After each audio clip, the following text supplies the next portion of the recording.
Good afternoon, the midday news. I am Babatunde Fanuopo. Police operatives have disrupted the protest organized by the Take It Back movement over the proclamation of a state of emergency in Rivers State, the alleged misuse of the Cybercrime Act and the hardships in the country. The attack on the protesters triggered condemnation from various groups, including Amnesty International. The country director, Amnesty International Nigeria, Issa Sanusi, said this showed that the government was not willing to listen to Nigerians. He criticized the action as a serious violation of human rights, stressing that the people have the right to assemble and associate with others.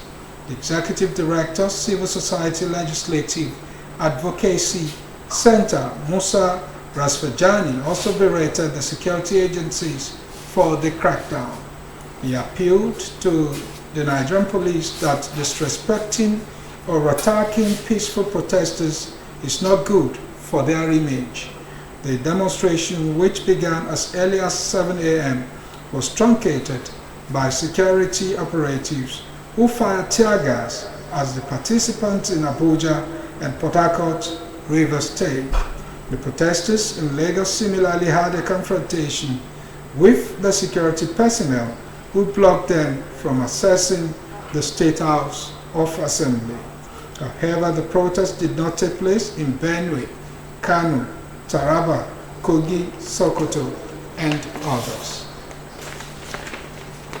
State governors elected under the platform of the ruling All Progressives Congress have paid a visit to ex-President Muhammadu Buhari at his Kaduna State residence, led by the governor of Imo State, Hope Uzodinma, who is the chairman of the All Progressives Governors Forum. The governors held a closed-door meeting with Buhari. Addressing journalists after the meeting, Uzodinma said the visit was to look after Buhari's well-being, describing him as the father of the party. However, the meeting comes amid the defection of some of Buhari's loyalists from the APC to the Social Democratic Party. First to defect was former Kaduna State Governor Nasir El-Rufai, who claimed to have obtained Buhari's blessing to dump the APC. Mid-March, some former ministers who served in Buhari's cabinet were perfecting plans to move en masse to the SDP. In Buhari's Katsina home state, some members of the APC have defected to the SDP. However, Uzodinma said the visit by the APC governors to Buhari signified a show of unity and strength within the ruling party. He described Buhari as a father in politics and expressed gratitude to God for the opportunity to meet him in good health. He said after the Ramadan, Lent and Eid al-Fitr celebrations, they deemed it necessary to pay homage to the former president who served 8 years under the APC. The leadership tussle in the Labour Party took a dramatic twist after the Julius Abure-led National Executive Committee of the Labour Party announced the removal of Honorable Afam Ogene as LP caucus leader in the House of Representatives over his involvement in anti-party activities. The NEC also vowed to direct the disciplinary committee to sanction LP presidential candidate in the 2023 election, Peter Obi, and Abia State Governor Alex Oti, if they go ahead with their planned stakeholders engagement tomorrow, as well as other activities that may undermine the party. The development was announced in the communique read to journalists by the Labour Party's National Secretary, Alhaji Umar Farouk, at the end of a NEC meeting held at the party's National Secretariat in Abuja.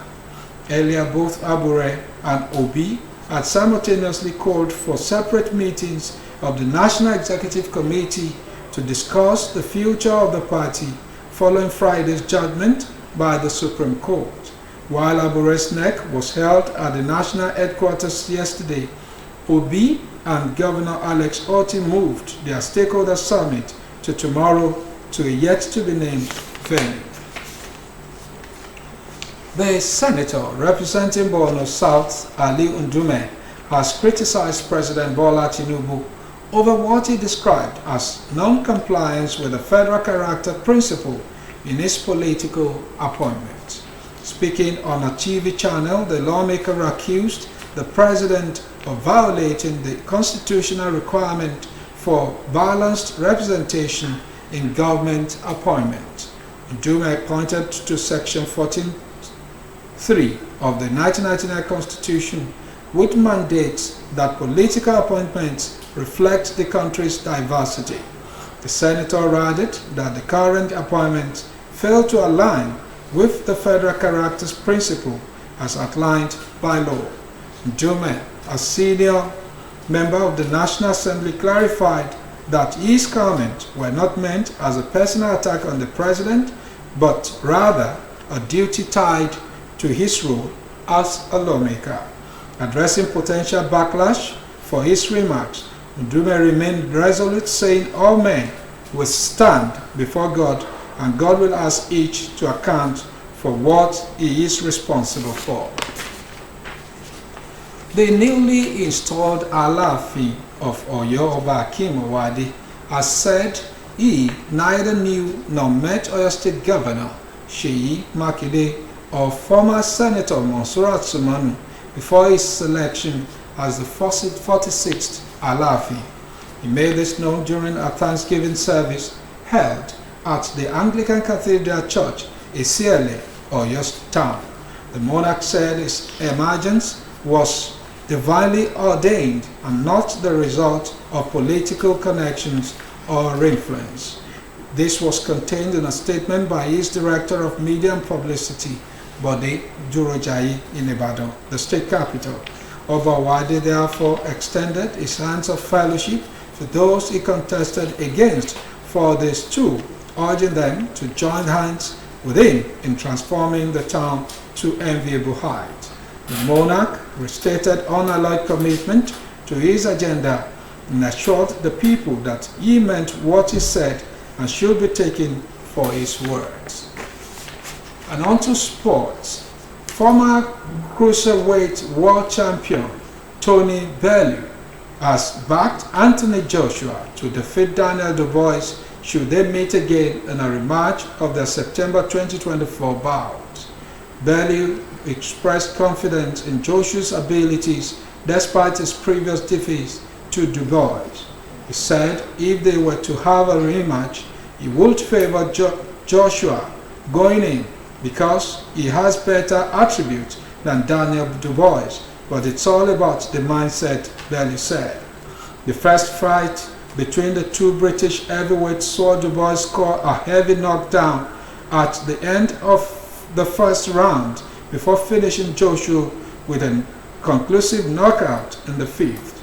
Joshua had been rebuilding his career following back-to-back losses to Alexander Usyk with knockout victories over Francis Ngannou, Otto Wallin, and Robert Eliners.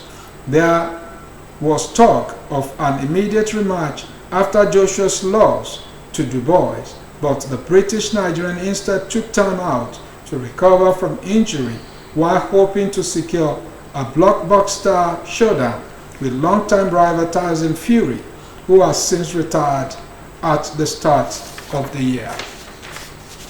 And on the foreign scene, South Sudan has criticized the revoking of US visas for all its nationals, saying it was based on an incident involving a citizen of a different African country.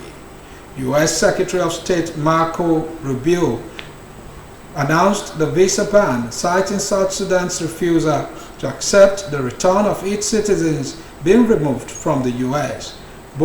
But South Sudan's Foreign Ministry said that a man who was refused entry after being deported from the US was a citizen of the Democratic Republic of Congo. It added that the individual was returned to the sending country for further processing. This is the first time the U.S. is targeting all passport holders from a particular country since President Donald Trump returned to the White House, having campaigned on an anti-immigration platform with a promise of mass deportations.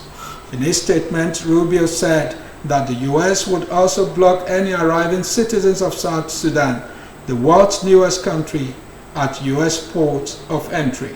He blamed the failure of South Sudan's transitional government to accept the return of its repatriated citizens in a timely manner. But in a statement, South Sudan's foreign ministry said it deeply regrets the blanket measure against all of the country's citizens based on an isolated incident involving misrepresentation by an individual who is not a South Sudanese national. Still on the foreign scene, a day before Donald Trump's reciprocal tariffs are scheduled to kick in, the U.S. president appears locked in a high-stakes game of high chicken with the world's economy hanging in the balance. Some nations labeled worst offenders are scrambling to make nice with the White House to end this game before it reaches a potentially devastating climax. China, in contrast, is playing a different game, one of retaliation and resistance. And while Trump has expressed ahead, even as some allies in Congress and on Wall Street wonder if he's going too far.